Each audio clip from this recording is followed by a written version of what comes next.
శుభ సందర్భం ఏమనగా యేసుక్రీస్తు ప్రభువారు 2024 సంవత్సరాల క్రితం ప్రతి మానవాళి పాప పరిహారార్థమై ఈ లోకంలో జన్మించి 33.5 సంవత్సరాలు జీవించి అటు తరువాత అందరి పాపాల కొరకు తన ప్రాణాన్ని పెట్టి మరణించి మరలా 3వ దినాన తిరిగి లేచాడు.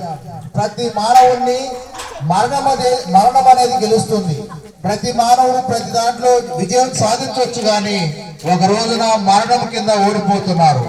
ఆ ఓడించే మరణాన్ని మరలా ఓడించడం కొరకు యేసుక్రీస్తు ప్రభువారు ఈ లోకంలో జన్మించి ప్రతి ఒక్కరి పాపాలను క్షమించి ప్రతి పాపానికి వచ్చే శిక్షను తాను తీసుకొని రక్షణలో సిద్ధంగా ఉంచాడు.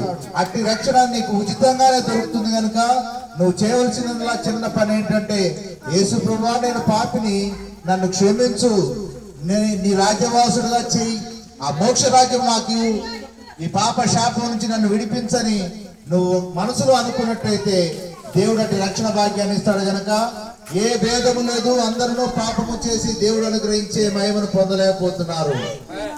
కనుక అట్టి దేవుని యొక్క మహిమను పొందుకోవాలంటే యేసునందు విశ్వాసం ఉంచుము, అప్పుడు నీవును నీ ఇంటి వారు రక్షించబడతారని దేవుని యొక్క పరిశుద్ధ గ్రంథం తెలియజేస్తుంది. కనుక అట్టి కృప మనకు దయచేయను గాక.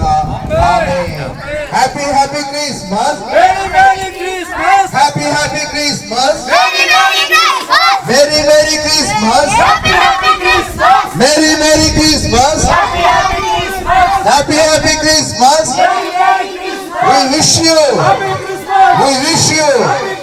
We wish you